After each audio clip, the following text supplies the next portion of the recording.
Hello दोस्तों, कैसे हैं आप। उम्मीद करता हूँ अच्छे होंगे और अपनी ज़िंदगी काम में कहीं ना कहीं बिजी होंगे। तो दोस्तों, आज की इस वीडियो में बात करूँगा कुवैत की दो ऐसी कंपनी के बारे में कि जिस पर कुवैत का आधार टिका हुआ है। ये समझ लो कुवैत की जान है। अगर इन कंपनी में आपका सिलेक्शन हो जाता है भाई, तो वेल एंड गुड, और ये समझ लो आपकी लाइफ सेट है। एक बार अगर आप इसमें आ गए तो भाई मैं आपको बता नहीं सकता कि आपको यहाँ A to Z वो मिल जाएगा जिसकी हर आदमी को तमन्ना होती है।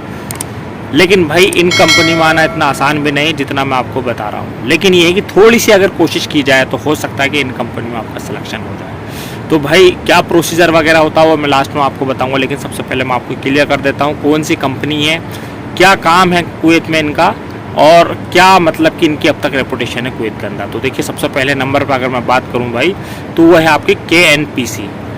एक नंबर पे कह लो या दो नंबर पे कह लो, तो भाई इनमें कंपटीशन चलता रहता है। लेकिन एक नंबर पे आपकी KNPC है, यानी कि कुवैत नेशनल पेट्रोलियम कंपनी। भाई ये कंपनी कुवैत में जितनी भी रिफाइनरी वगैरह है, जितना भी पेट्रोलियम वगैरह है, सब कुछ देखती है। साथ में इस कंपनी के अंडर में काफ़ी छोटी छोटी कंपनियां काम करती हैं, यानी कि काफ़ी थर्ड पार्टी कंपनी है, कॉन्ट्रैक्ट कंपनी है जो इस कंपनी के अंडर में काम करती है। और आज की कंपनी नहीं भाई, ये कई साल से चली आ रही है। जो भाई लोग कुवैत में आपके काम कर रहे हैं, दोस्त हैं, रिश्तेदार हैं, उनसे कांटेक्ट करके एक बार मालूम करिए, गूगल पर सर्च करिए, और मैं आपको वीडियो भी दिखाऊंगा। KNPC कितनी बड़ी कंपनी है भाई, इतनी बड़ी कंपनी है भाई कि अगर आप इसमें घूमना चाहें एक दिन में तो आप आसानी से नहीं घूम सकते, इतनी बड़ी कंपनी है भाई।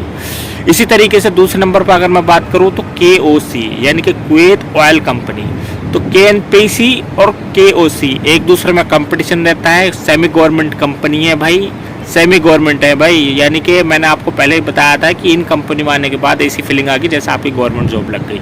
लेकिन इतना आसान भी नहीं है भाई इन कंपनियों में, क्योंकि देखिए KNPC है या KOC है, दोनों कंपनी में जो हायरिंग होती ख़ास तौर से स्पेशली लेबर की, ट्रेड वर्क की, यानी कि स्किल वर्क की, वो डायरेक्ट नहीं होती। ये कंपनी में जो भी बंदा आता है वो थर्ड पार्टी के थ्रू आता है, कॉन्ट्रैक्ट कंपनी के थ्रू आता है। क्योंकि ये कंपनी जो है, जो स्किल वर्कर होती है, डायरेक्ट हायर नहीं करती हैं, ये किसी भी थर्ड पार्टी कॉन्ट्रैक्ट कंपनी से कॉन्ट्रैक्ट करती हैं और उन्हीं से बंदे लेती है। लेकिन उन बंदों को भी ये अच्छी खासी फैसिलिटी प्रोवाइड करती है। और अगर भाई देखिए, अगर आपके पास डिप्लोमा है या डिग्री है, अच्छी क्वालिफिकेशन है, अच्छा एक्सपीरियंस है कुवैत का या गल्फ़ का किसी भी कंट्री का, तो आप ऑनलाइन अप्लाई कीजिएगा इनमें। क्योंकि देखिए हर साल हर महीने कभी ना कभी इनमें जो है इनकी वैकेंसी आती रहती है। इंडिया में भी आती रहती है और इंडिया के बाहर अदर कंट्रीज़ में भी आती रहती है। तो आप ऑनलाइन प्लीज़ इनकी वेबसाइट पर जाकर आप चेक करते रहिए।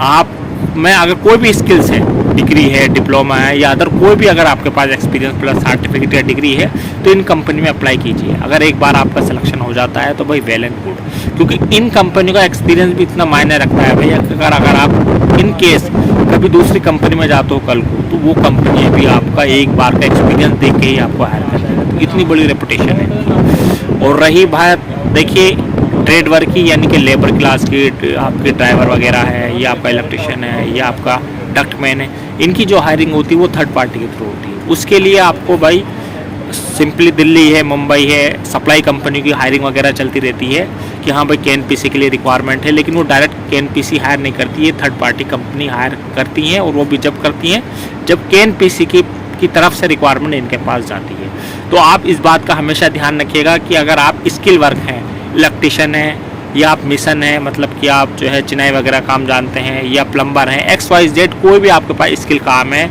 लेबर क्लास में या वर्कर क्लास में आप आते हैं, तो आप इस बात का ध्यान रखिएगा कि KNPC और KOC ये डायरेक्ट हायर नहीं करती हैं, सप्लाई कंपनी और कॉन्ट्रैक्ट कंपनी के थ्रू ही हायर करती हैं। तो इस बात का आप ध्यान रखिए। इंटरव्यू के दौरान सारी चीज़ें क्लियर करिएगा, सैलरी भी क्लियर करिएगा, आपका एग्रीमेंट, कॉन्ट्रैक्ट पीरियड वो कितना है, क्या फैसिलिटी मिलने वाली है, सारी चीज़ क्लियर करके ही आने का भाई। और आने से पहले अगर आपको कोई भाई है, दोस्त है, उनसे भी एक बार क्लियर कर लेने का कि भाई ये वैकेंसी आई हुई है, क्या रियल में इन कंपनियों में या इस कंपनी में, जिस कंपनी का भी हेड उस ऑफिस में आया हुआ हो, चाहे वो दिल्ली में आया हुआ हो या मुंबई में आया हो, क्लियर कर लेना कि भाई इस कंपनी में क्या रिक्वायरमेंट है या नहीं है। सारी चीज़ें A to Z क्लियर करने के बाद ही भाई आइएगा, क्योंकि जहाँ काम सही होता है वहाँ फ्रॉड भी होता है। भाई बताना मेरा काम है, अलर्ट रहना और सावधान रहना आपका काम है। बस आज की वीडियो में इतना ही बताना था भाई। अगर वीडियो थोड़ी भी अच्छी लगी हो तो वीडियो को लाइक कर देना, और चैनल पर नहीं हो तो चैनल सब्सक्राइब नहीं किया तो चैनल जरूर सब्सक्राइब कीजिए। Thank you for watching.